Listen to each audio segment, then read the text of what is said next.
Hi, Christy. How are you? But here we are again, back at the Alls Authors podcast. Yeah, hi Marianne. Happy to be back. I love these. So today we have a really great one. We always have great ones, but this was a great conversation. So we're going to be talking to Sue Fagalde Lick, who's a poet, an author, a musician, dog lover, just a lot of things. So it's a great conversation. Yeah, Sue is really an energetic person. She has a lot to offer. She lives on the Oregon coast. She cared for her husband who had Alzheimer's disease until his death and is now like embarking on a whole new thing where she's writing about living on your own. Yeah, yeah. I Yeah, and loved that.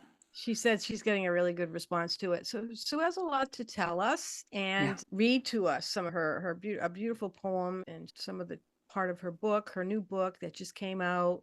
So let's get started. Yeah, let's. Hi, welcome, Sue. It's very nice to see you. Hi, Marianne.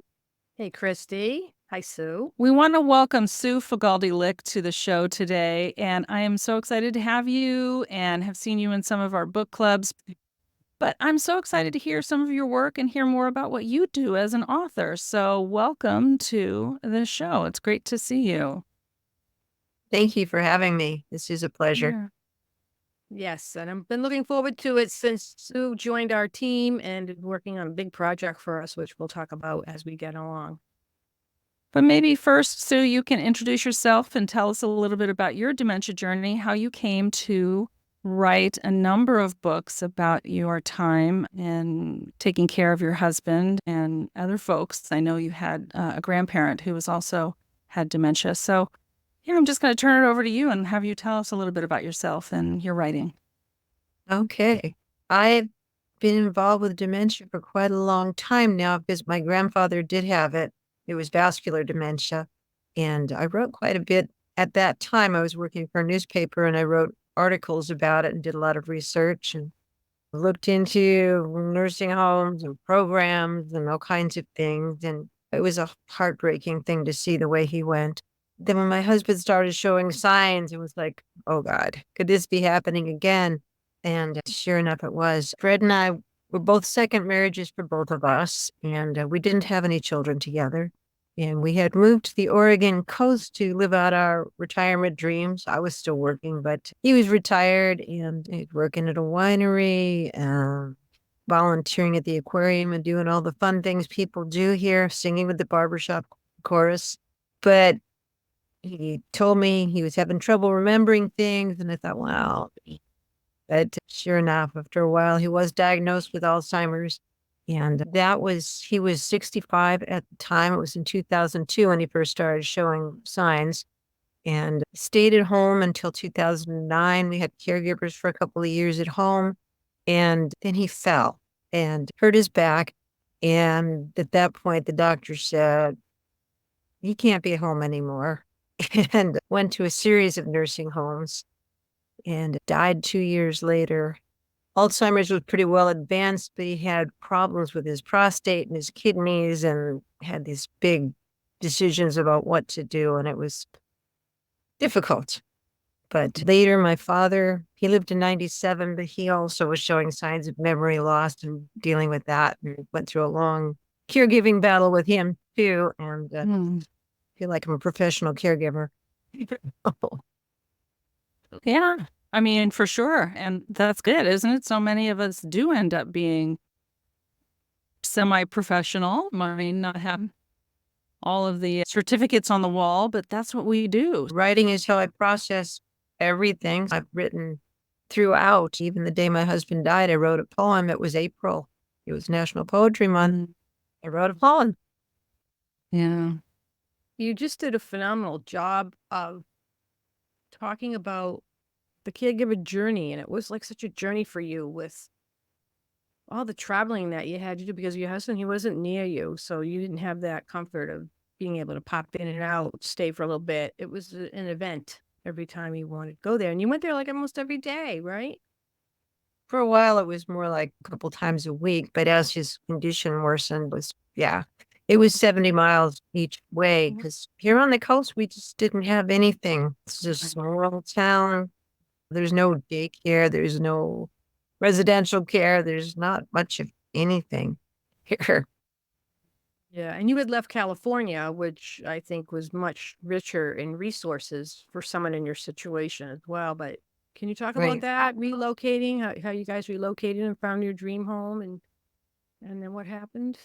Yeah, we lived in San Jose, Silicon Valley. We got to a point, I was working full time. He was retired, but he's working part time at a winery, and we still couldn't make it. We're still getting nowhere. And so it was crazy. And we'd been to Oregon several times and thought, wow, we really like it here. And finally, one day I said, he's fighting with the bills. And I said, is it time to go to Oregon? And he said, yeah, it is. And our house sold day it went on the market. Suddenly we were scrambling to get a home. And we wound up out here. We bought a house. It's in the forest across the highway from the ocean. And it's beautiful. But yeah, no family, not many resources. If you have any medical problem that of any major scope, you have to go to what we call the valley, drive at least 50 miles to see a doctor. Yeah. Yeah. That's a serious consideration that like I always try to emphasize to people, especially retirees Yes. looking to relocate, that you need to pay attention where you're going if you have any health conditions or concerns or a family history, like even of anything. It's For lovely to go sure. to places, but if they don't have services there, it's going to be a problem. Yeah, there's a hospital, but you don't realize that a hospital's they're not all the same. They don't all have everything. We did talk at one point about moving back in the midst of his illness, but it was already too late. It would be so difficult and upsetting for him to move, and we couldn't afford it. This is Right. a Right. expensive illness. So we realized now we can't do that because I did for a while and talked to him. He didn't want to leave here, but he said he would go because I needed help, but we couldn't do it. Yeah. Yeah.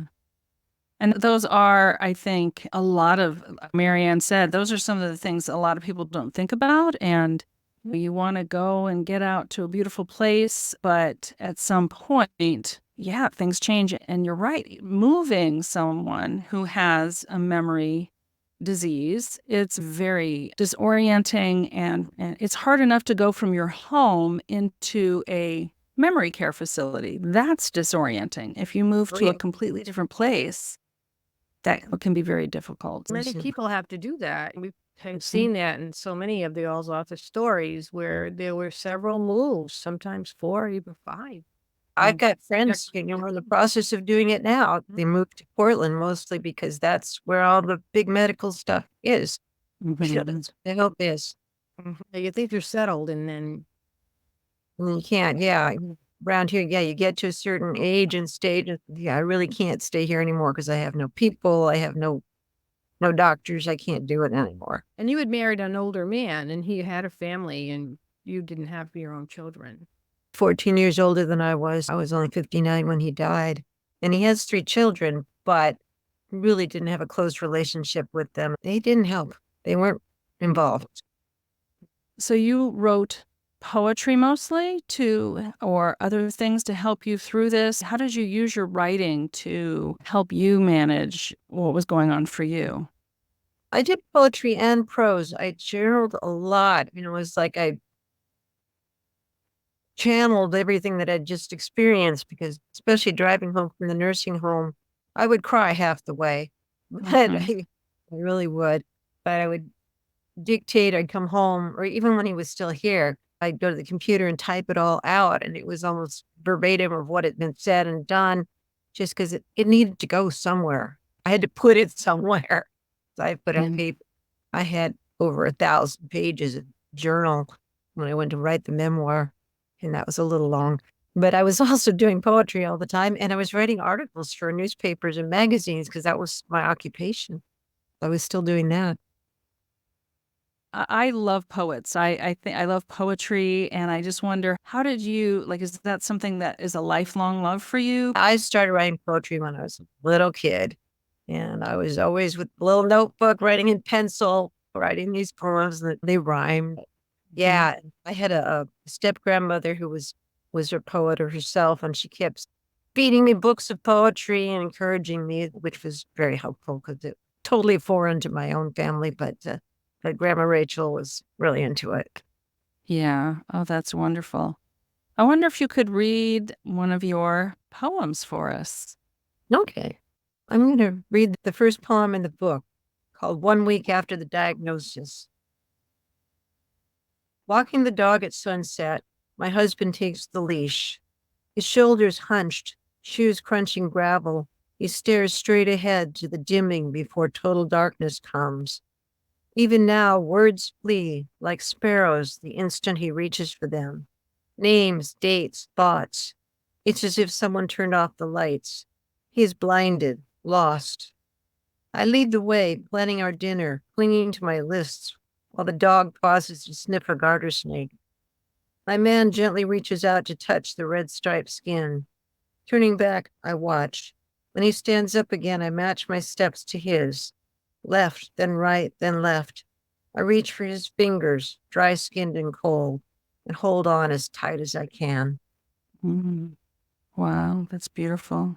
And that's in Gravel Road Ahead. Yes. But that's the first book that you have with All's authors. Yeah. My dad was in the hospital when I got the acceptance for this book. And I was very glad that I got to share that moment. Dad, they want to publish my book. It was a nice moment. He was in terrible shape at that point, but he was there. Yeah. Yeah. And what are the two new poetry books? What are they about? One of them is called Blue Chip Stamp Guitar, and it's about my life as a musician, because I'm also a musician. Sounds crazy to be doing both, but I do. Playing and singing all my life. And yeah, it's about my life with the guitar and performing and the whole life of a performer. And the other one is Dining al fresco with my dog, which is the aftermath of the dementia journey when I'm alone out here in the woods with the dog. Mhm. And it's about living here in the area and carrying on alone. It's about Mhm. widowhood then. Yeah. Early widowhood. Yeah. Sounds lovely. And now you Yeah. have your wonderful memoir, which will be out which just came out on June 25th. So congratulations on that. Yes. Way out of this, which I think was your husband that said that and about It was. He said that at one point. There's no way out of this, is there? And I had to say, sorry, there isn't. Oh my gosh. Can you talk about where did the memoir come from? Obviously from your life with this, but you've written a poetry book and some other books. And then how did you fold in memoir? Where did the desire to put that together come from? I always wrote about the whole experience. I hesitated for a while because I didn't want to be still talking about Alzheimer's many years after he died, because there's so many other aspects of life. But it's an important story. I wrote it, submitted it, rewrote it, and resubmitted it. And eventually I hired an editor, and she did a lot of help because she was encouraging me to put a lot more of the romance of our story together, pre-Alzheimer's, and a lot more of who Fred was and who we were together, so that it's not all illness and badness. Yeah. It's a love story. It's the whole thing. Yeah. That's beautiful. It's like a glue as to what holds you together during this terrible time. Yeah, because we were crazy romantic, and it was the second marriage. We thought it was a miracle that we've been brought together. Yeah. Love. He didn't know who I was at the end, but the love carried on as long as it could. Sure. And then I just wonder, writing this now, several years past, did you discover new things?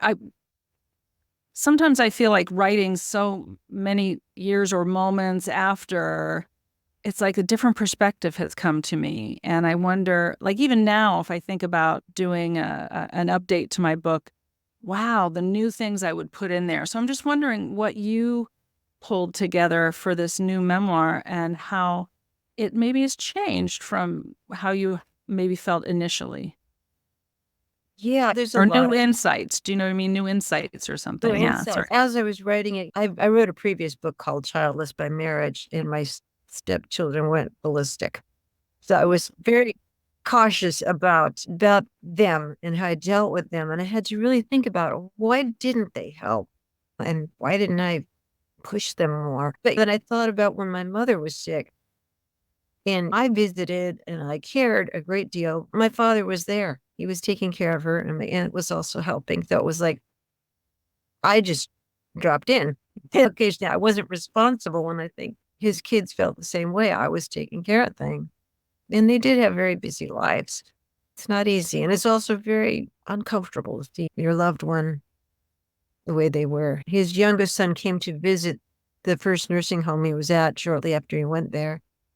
And we got a call from the receptionist that he's here, but we were at lunch. And the receptionist said, he's here, but he can't go into the dining room. And he said, I just can face all those old people in that situation. Yeah. It's hard. It makes me think of what Frank Silverstein told me in our interview. He is one of our authors that created a film. And his brother was the one who moved in with the parents and took care of them. There was a 2-parent dementia situation. So he was like off the hook to the direct caregiving, he said, but it was my job was to take care of my brother. And sometimes I don't think people realize in that kind of a situation that somebody needs to help take care of the caregiver as well. So that's another job. And it just means making sure that they're okay, they have what they need, that you can listen, maybe give them a brief respite. And sometimes maybe people don't realize how important it is to do that.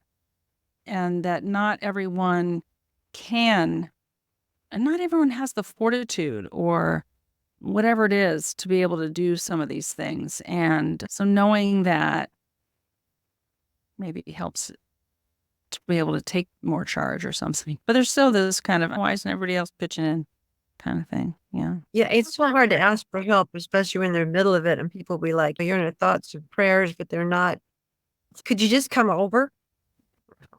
Yeah. And it doesn't, sometimes I think people get hung up on like relationships and the roles that they assume that somebody will fulfill just because they're blood or they're your best friend or something. And a lot of times the best helpers come from where you don't expect, the people that you didn't know you could count on. And that is really wonderful when that happens. I've really appreciated people that came forward, either because they cared or they just needed something to do. That's like another thing. A lot of older people that are retired, they need something to do. Give them something to do. True. We made a lot of friends here. He had people, once he couldn't drive, he had people still driving him to the barbershop practice and helping him because he could sing, but he was confused about everything else that was related to it. And driving him to the aquarium so he could still hang out there. There were people who did that, not family, but friends that oh, we'll take care of it. And what a gift. Yeah. That's terrific. I would love to hear more about what you're doing also for Al's authors. You're doing some work to pull together other poetry pieces. So can you tell us a little bit about the anthology you're putting together for us? Oh, silly me, I volunteered. Now we've got the Poetry for the Dementia Journey anthology coming out, and it's got 43 wonderful poets. Some of them have such impressive resumes. I'm like awed that I get to deal with their poetry. So a lot of mine is just mechanical, just trying to get commas and spacing and stuff correct.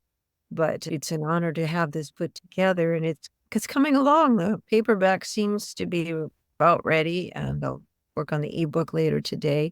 And it's going to be a good thing, and people can definitely see all aspects of the story in there. Yeah. All kinds of caregivers and their situations. Even I'm written by people who have Alzheimer's or other forms of dementia. Yeah. So the poetry anthology was born in 2023. In April, we did a Poetry for the Dementia Journey virtual event. And all these poets came, and a lot of them were gathered by Margaret Stowowie, who did the anthology Storms of the Inland Sea. And she had just joined us. So when she reached out to all of her people. So that's how we ended up with all these poets. And there were a lot of people in All's authors already who had written poetry that we didn't even know about. There were a lot of people that had It was just amazing what we discovered. So it ended up being 2 hours of Mhm. poetry. It And was a fantastic event. it Yeah. was one of the best things we ever did. And we recorded it so people can now find it on our podcast and on our YouTube channel if you wanted to catch it. And then we're doing a poetry reading again, 2024. We did one for Poetry Month with a much smaller group of people and as part of our book club with Aging and Amazing. And Sue is involved in that one as well. So that one too will be recorded and published on YouTube and our podcast so people can catch that one as well. So we're going to try and do that as like an annual thing and share all of this beautiful work.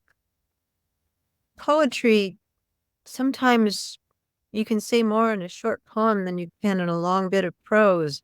Its compactness makes it much more accessible, and it's easier. If you got somebody who says, "Oh, I can't read a whole book," but they can read a page of poetry. It's good.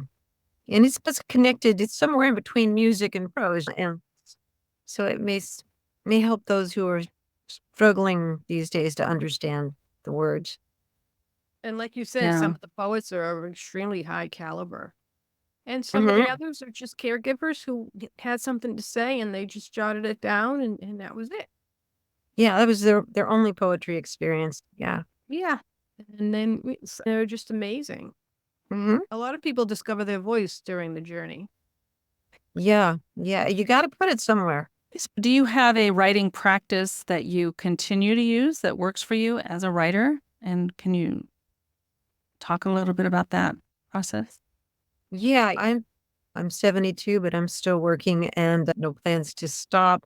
My writing schedule, I write in the mornings and I try Mhm. not to accept any appointments or anything else in the mornings, especially Mondays when I'm charged up from the weekend.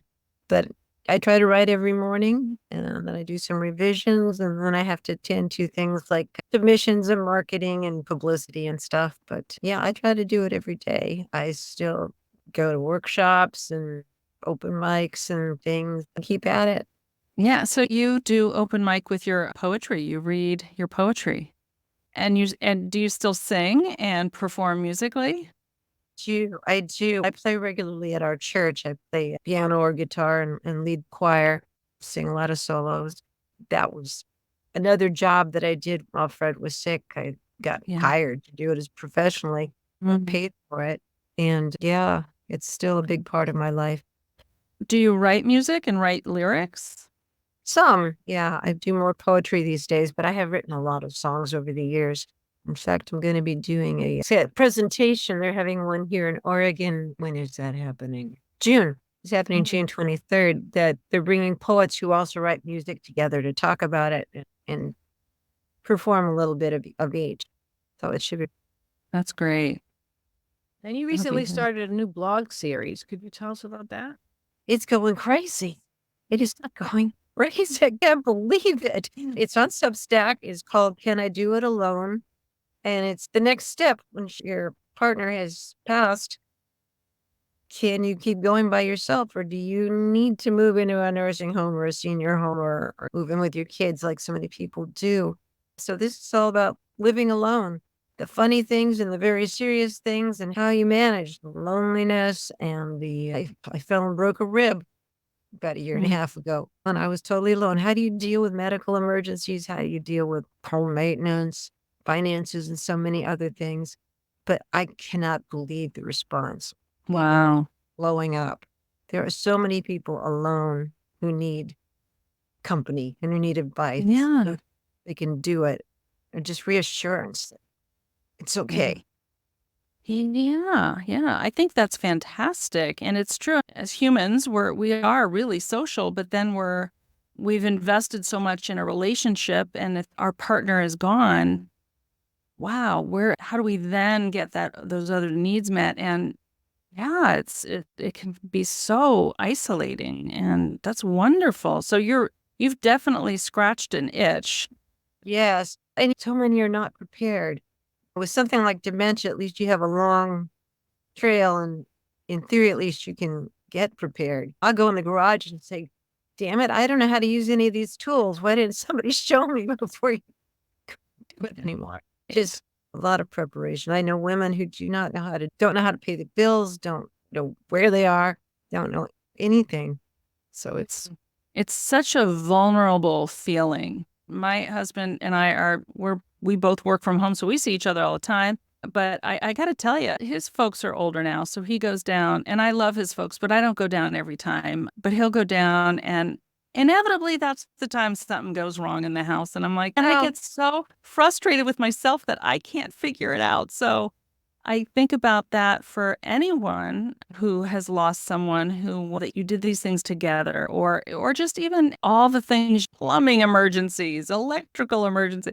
What do you got and how do you do that? That's amazing. Yeah.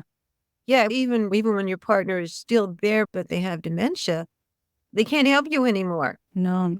So the pipes break or the electrical goes, or we had a fire in our pellet stove that decided to escape the pellet scope, dove into the rest of the house, and he couldn't smell smoke, and he didn't react. I'm like, honey, fire, Yeah. nothing. There's all those things. Yeah. And what you're talking about too is if your partner has dementia and can't do whatever they might have done, maybe they were the cook in the house, so the other partner now is picking up that other piece. And then if that person is needing to be in another environment and not able to be at home, again, all these things. And so it's not just the grief you're feeling over what's happening for them. It's, oh my God, my life is changed so much. And I cared for my parents, but it was that kind of feeling too of, oh my gosh, all these things I have to learn now to start talking to their financial planner, they were very well prepared, and I still had a pretty steep learning curve in doing all of these things. It's hard. My brother and I had to have my father declared incompetent in order to get into his bank account because he would not give it up. He would not let us in. Even he was 97 years old, and he would not let us help or get our signatures on his bank stuff. So it's difficult. So we'll put the link to that Substack.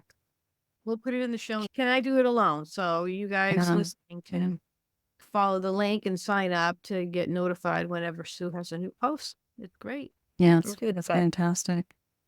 You know what I wanted to ask you? You've had such a lengthy, lifelong history of dealing with people who have dementia, but what do you wish you knew at the start that you found out later? What one little thing do you wish you knew at the start of your journey that you didn't find out until later? I think I had more control, more agency than I thought I did. When I put Fred in the nursing home, it was too soon, I believe now.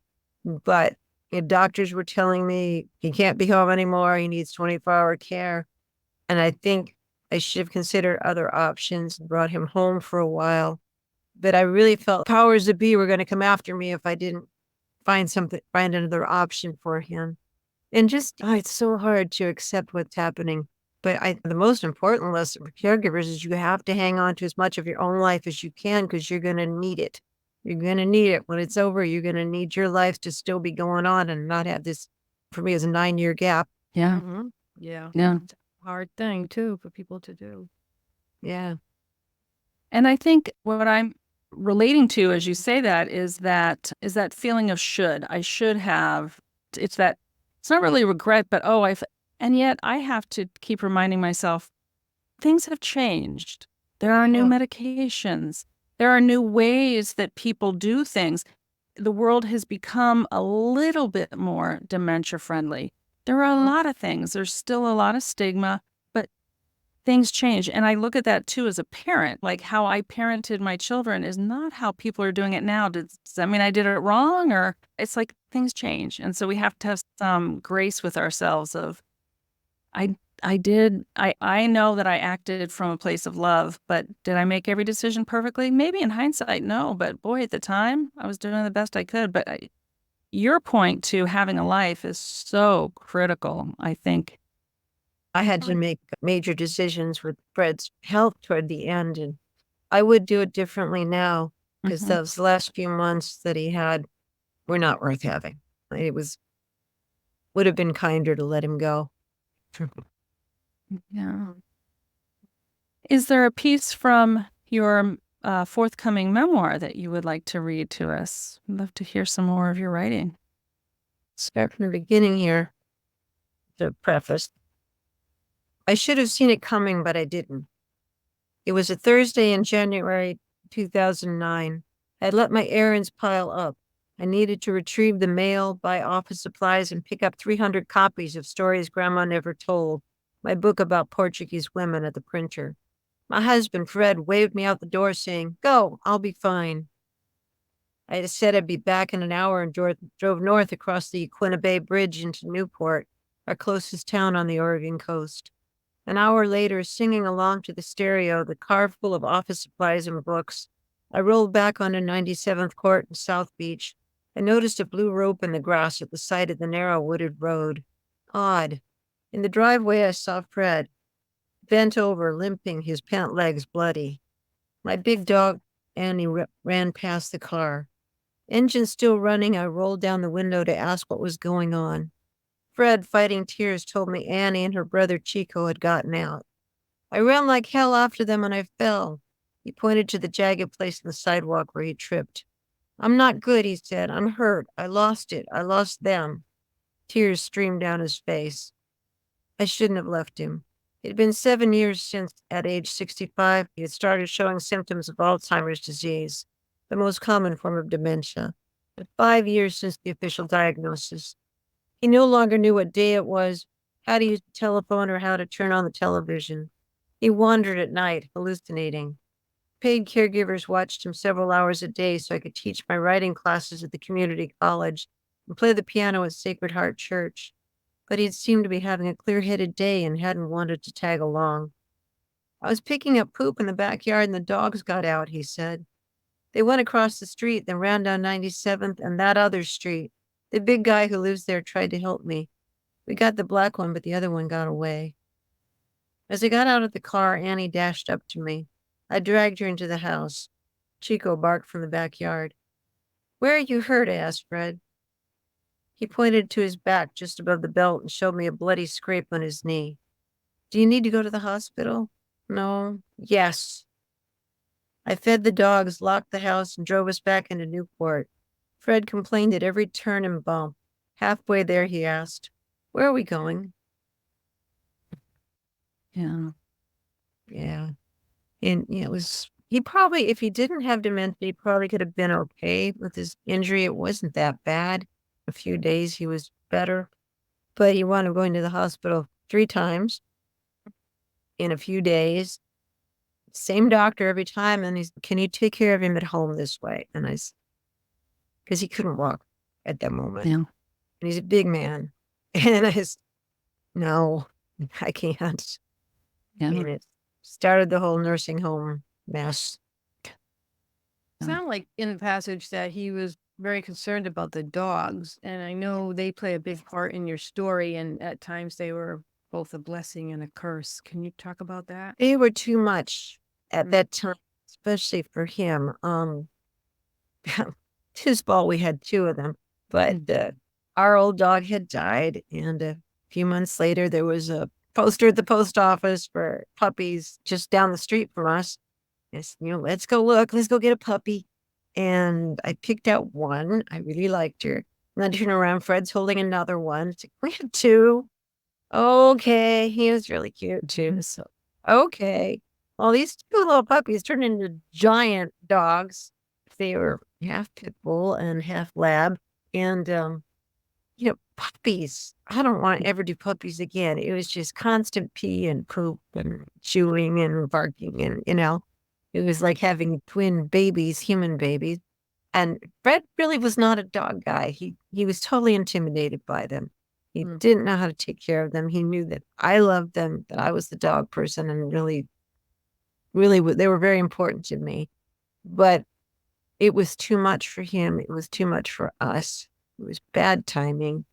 I think if you already have an older pet, well behaved, that's fine with somebody with dementia. But if you bring in new animals that are wild and crazy, it's too much. And, it was too much, They kept once- escaping from you.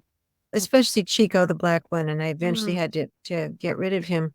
Wound up being just me and Annie. But yeah, he did. And I'm going back and forth to the nursing home, and I'd come home and where's the dog? And the neighbors were like, dog's wandering again. Yeah. So it broke my heart. But yeah. Yeah, that was a big loss on top of it. Mhm. Yeah, for sure. The dog was rehomed. It's I did take them to visit, okay, a couple of times too, and that was wonderful. Dogs are great with people with dementia. Oh, that's what I was going to say is that a pet can do so much for us, but there is the maintenance, right? And so, yeah, Mhm. active puppies. Those are pretty active breeds too. To put a pit and a lab together, Right. you've got a very active dog. Yes, yes, for sure. So yeah. My first job in nursing was at this nursing facility. It was in Milton, Massachusetts. Mm. And when I went for the job interview, the first thing I saw when I entered the building was the dog. We had a resident dog. Her name was Sheba. She was black, like my hair. I have no idea what breed or anything she was. But Sheba had the run of the house. And she would wander through the different nursing units and visit with patients. And the patients would be thrilled when they saw her coming, and she would sit by them, and sometimes they'd give her food they weren't supposed to. But it was just made the whole place seem like more of a home than just a kind of institution. Yeah, we made friends with a woman that used to bring her dog to visit at several different nursing homes, and Fred loved that dog. And it was great. But you have to have the right personality of dog and have control of them completely. And we tried to get into the dog therapy program, and my dog was a little too wild because they do have strict regulations. They want your dog to be well behaved Oh, and yeah. clean, and got a lot of rules for good reason. We bring them to my college. I'm a nurse at a college, community college here in New York, and they're coming soon. They have the therapy dogs come in, the golden retrievers during Nice. stress day, like they have a stress management day for the students right before finals. And it's Yeah. like one of the most popular events. There'll be like Nice. half a dozen or more Goldens, and the students just love it. They come, and some of them are puppies, and yeah, it's a lot of fun. Yeah. Yeah. Great. You have so much going on. What are some of the things you do to take care of yourself? Or what have you developed as your regimen to take care of you now? Even though my dog has passed away, I still walk every afternoon as much as possible and try to get out. I live in the woods, or I can go across the highway and go to the beach, or try to walk every day. Play music, sometimes just for me. The writing I do is just for me. I'm active in my church. I have made a lot of friends here. I'm active in a lot of writing groups. I'm too busy. It's ridiculous. And I'm figuring this is the one year that I'm going to have so many books coming out at once. And then next year, I'm going to chill. Yeah. What words of wisdom or support would you give to someone who maybe doesn't see themselves as a writer, but I know you were saying, wow, writing helped you process a lot. So what would you just say to someone who doesn't see themselves as a writer, and how could writing still help them? I think it really helps to journal, and you don't have to share with anybody. You don't have to worry about getting published or anything like that. You just write for yourself, just write it down. Or you can write it even as a letter if you're talking to God, talking to yourself, talking to your partner, your loved one with dementia. What you'd say if you could. I also Yeah. went into therapy, and part of that, there were a couple times where she was like, "What would you tell Fred if you could? What would you like to tell him?" Because he couldn't understand anymore. Therapy is helpful too, but yet just write it out in whatever form. Where can people find you and your work and on social media? Sulick.com. And we'll put that in the show notes too. So will there be a link to your Substack then on sulick.com too? Yeah, I've got a couple of blogs that I do too, and yeah, I'm pretty active in the childless community, and so I do that. And yeah, that will lead you to everything. Excellent. Yeah. Thank you, Sue. It's wonderful to finally get this chance to talk with you and hear your story and the beautiful work you did on the poetry anthology, which I'm so happy about. I think that it's going to be terrific and mean a lot to a lot of people. It's like 180 something pages. Mhm. Yeah. Yeah, it is. Yeah, and it's just Yeah. covers the entire caregiving spectrum. So I think that's a great achievement. Thank you for doing that. Al's Authors relies on people like us who say yes to volunteering and helping to light the way for others. So thank you so much for that contribution. And I see you at our book clubs, and that's fantastic too. So thank you so much. Thank Maybe you. we I'm can- learning a lot too. I've not edited a poetry book before. There are things that are different. I've done a lot of prose books. Definitely a learning curve. Our Aging and Amazing Book Club, which we just started Yeah. 24, and we meet once a month. It's usually the last Tuesday, and you don't have to read the book. So we know that sometimes people don't have time to read a book or the whole book. So if you can't do, that's fine. You can still come and participate in the discussion and learn. It's a discussion like we just have had with Sue, and you can learn about their journey and what they've learned and what they can share with you to help make your journey easier. And then everything is recorded and we put it on podcast and YouTube. So we encourage listeners to take some time to browse the website and see what you can find. There certainly is something there for everybody. Yeah. That's great. Thank you. Perfect. This is a wonderful resource. I've been recommending it to all of my writer friends who have a connection because people don't know about it and they need to. It's wonderful. It really is. It really is. And I love that it's books and then all forms of storytelling. So it's fantastic. And yeah, so great. So good to talk with you. Thank you so much. Thank you, Thank Sue. you. Thank you both.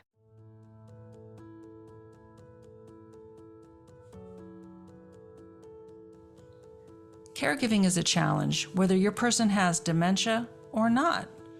Finding helpful tips and learning new strategies from people in the know is critical. That's why we at Al's Authors love the Happy Healthy Caregiver podcast from Elizabeth Miller, who also happens to be an Al's author. Elizabeth speaks from experience and has important and often fun conversations with other caregiving experts and professionals. And we appreciate learning tips on self-care, discovering new resources, and feeling empowered to support ourselves as caregivers. You can find the Happy Healthy Caregiver podcast wherever you download your favorite podcasts, or visit the website happyhealthycaregiver.com.